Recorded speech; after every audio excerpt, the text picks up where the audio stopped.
We don't have free time anymore. Not in its natural sense anyway. Think of this. When was the last time you were truly, deeply bored? Just going to give you guys a disclaimer. I was sick the past few days, so I apologise if my voice doesn't sound the same as it normally does. But I thought of this video as I was laying flat on my back, on my couch, a couple of hours ago.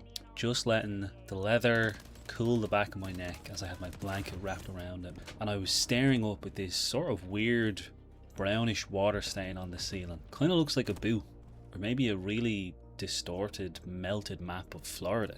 And I've lived in this exact apartment for 3 years, and I don't think I've ever actually just looked at it, because I'm never just doing nothing. I'm always looking at a screen, or listening to a podcast on double speed while I do the dishes, or sitting at my computer trying to figure out how to stretch my paycheck to cover the electric bill. I'm always occupied. But tonight I just laid there, listening to the fridge hum in the kitchen. And while I was staring at the fake Florida ceiling stain, my brain was just entirely empty. Just a complete dial tone. And out of nowhere, I started trying to answer this really simple question. And I want you to try and answer it too. Just be totally honest with yourself for a second. When was the last time you did something purely, simply, 100% just for the fun of it? I'm going to have another video coming up about this topic that'll be a bit longer form that I think will interest you guys as well. And I mean, really think about it. Not doing something to get better at it so you could impress people at a party. Not doing it so you could perfectly take a lit aesthetic photo of it to post on your story just to prove to everyone from your high school that you were alive and interesting. Not doing it to build a portfolio, and absolutely not doing it to try and squeeze a few extra dollars out of it. I'm talking about an activity, something you did for a few hours on a Tuesday night or a Sunday afternoon, when it was totally over, when you cleaned up and walked away. You had absolutely nothing tangible or profitable to show for it. Nothing at all. Except the fact that you genuinely actually enjoyed the passage of time. If you were sitting there listening to this and you're drawing a complete blank, or if you're realizing you have to dig way back into your childhood memories just to find a valid answer, look, I need you to know that you're not alone. It took me 20 minutes of staring at the ceiling to think of one. And more importantly, I need you to know it's not your fault. So I'll just say it out loud. You don't actually have hobbies anymore. I don't have hobbies anymore. None of us do. What we have is a graveyard of abandoned side hustles. We have this deeply ingrained, completely toxic complex that constantly whispers in our ear that genuine unproductive joy is some kind of moral failure. Like if you aren't producing value, you're wasting oxygen, money and time. Think about how we used to operate when we were younger. Remember when we were kids, you'd come home from school, throw your massive heavy backpack on the kitchen floor and you would just do things. Because doing things was fun. You would sit at a kitchen table and draw these terrible, completely disproportionate anime characters or superheroes in a spiral notebook. The eyes were too big, the muscles were misshaped, the hands were just weird blocks because, I don't know about you guys, but I always found hands hard to draw, but you didn't care. You weren't trying to be an illustrator. You would take every cushion off the couch and build completely structurally unsound forts in the living room. You would play video games for 5 straight hours. Not trying to perfect your build or climb some sweaty ranked ladder or record your clips for a montage. You just walked around in a digital world because the world was cool. You were an amateur in the absolute truest, purest sense of the word. But at some point over the last 10 years, that innocent, simple concept of the hobby was quietly taken out back and killed. It was replaced by this relentless, exhausting, corporate brainworm, the side hustle. The modern internet has totally brainwashed us into thinking that every single waking second of our lives and every single ounce of our creative energy needs to be monetized. It has to have a return on investment. We have been conditioned to view our own personal joy through this cold, unfeeling corporate lens. But think about how people react to things now. Say you like baking. You find a recipe online, you buy the ingredients, and you spend your Saturday afternoon baking a cake for your friends. You bring it over and they eat it. But your friends can't just say, wow, this is a brilliant cake, thank you. They literally tell you, oh my god, this is so good. Have you ever thought about selling cakes as a business? You should make an Instagram page for these. You could sell these at a farmer's market for 15 bucks a slice. Or say you buy a cheap used camera just because you like the mechanical click of the shutter, or you like how the pictures look. You like taking pictures of weird trees in your neighborhood, or whatever interests you. Within 2 weeks, you will feel this immense heavy pressure to start charging people for portrait sessions. You'll think you need to shoot weddings on your weekends, dealing with bridezillas and awful lighting, or you need to build this perfectly curated Instagram grid to attract brand deals from camera strap companies. Or say you play a guitar, you buy a beat up acoustic from a pawn shop or Facebook marketplace just to unwind after a miserable soul crushing shift at work. You learn 3 chords, but then the algorithm gets into your head. It whispers in your ear that if you're wasting your talent, if you aren't posting 15-second covers on TikTok to build a following, you're failing. Or video games. Man, I feel this one the worst. If you like playing video games, you are immediately told you should be streaming on Twitch. You need to buy a ring light and a $400 microphone. You need to build a Discord community. You need to grind for affiliate status and try and secure energy drink sponsorships. We've taken the one sacred, protected area of human existence, our leisure time, our bare minimum right to rest, and we have voluntarily transformed it into an unpaid internship for our own personal brand. Everything feels like work because we have literally turned everything into work. We are clocking out of our day jobs, going home, and clocking into our fake internet jobs. But look, we can't just blame the internet. We can't just point our fingers at social media algorithms, even though they do act as brutal enforcers of this mindset. We need to look at the actual terrifying reality we are surviving in right now. We didn't all just wake up one day and suddenly decide to become obsessed with monetizing our downtime because we are greedy. We did it because we are terrified. We are operating in an economy that is just completely rigged against regular people. You are living in an era where baseline survival, and I mean just paying your rent, buying decent groceries that aren't just instant noodles, keeping your heat on in the winter so you don't freeze, requires more than your baseline job compared to what it did a few decades ago. Wages have flatlined, they haven't moved. Meanwhile, the cost of literally everything else has skyrocketed. You go to the grocery store and a block of cheese and some eggs cost you like 20 bucks. The traditional safety nets are completely shredded. There is no pension waiting for you. There is no guarantee you will ever own a piece of property. So when the economy places a loaded gun to your head and explicitly tells you that your primary 40-hour-a-week job isn't going to cut it anymore, of course you panic. Of course you look around your cramped apartment for anything you can sell.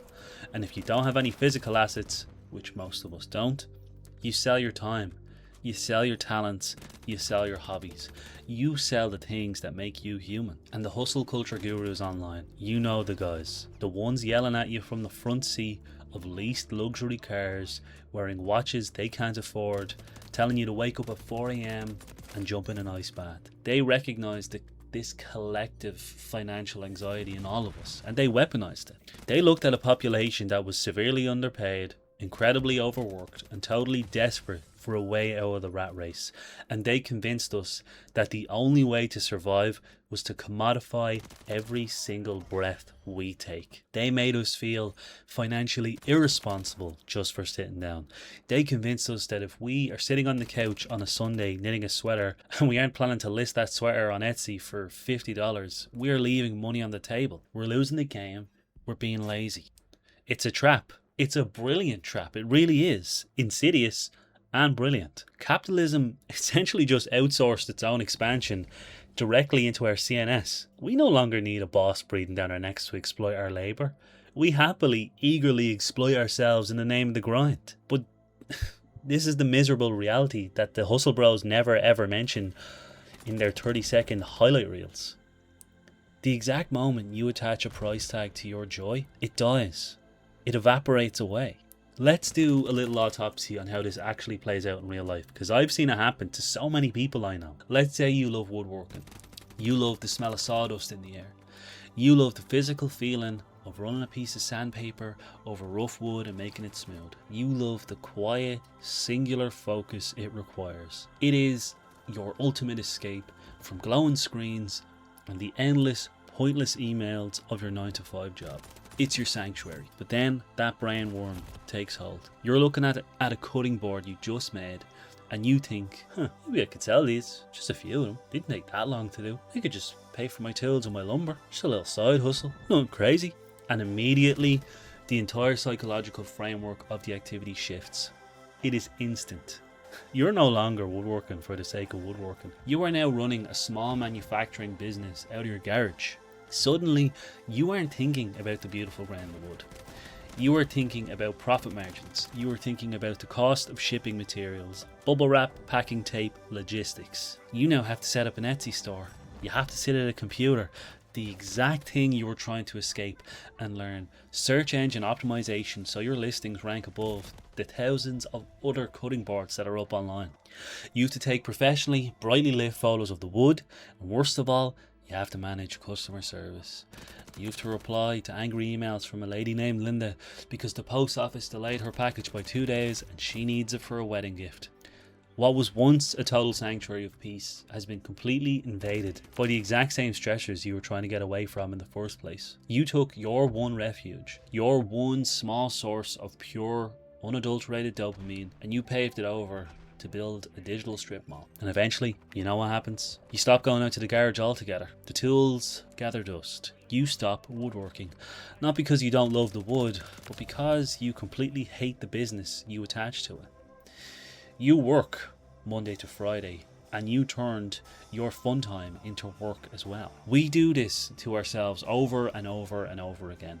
We ruin the things we love by forcing them to carry the heavy, suffocating weight of paying our bills. Even if you manage to resist the urge to directly monetize your hobby, even if you never try and sell the cutting board, the internet has laid a secondary trap for you, and it's just as bad. It's the pressure of visibility and the demand for professional level expertise. We've completely erased the concept of the amateur. We don't even know what that word means anymore. Do you know what the actual root word of amateur is? It comes from the Latin word amare, which means to love. An amateur is someone who does something purely out of love for the activity, regardless of their skill level. But today, amateur is used as an insult. It means you're bad.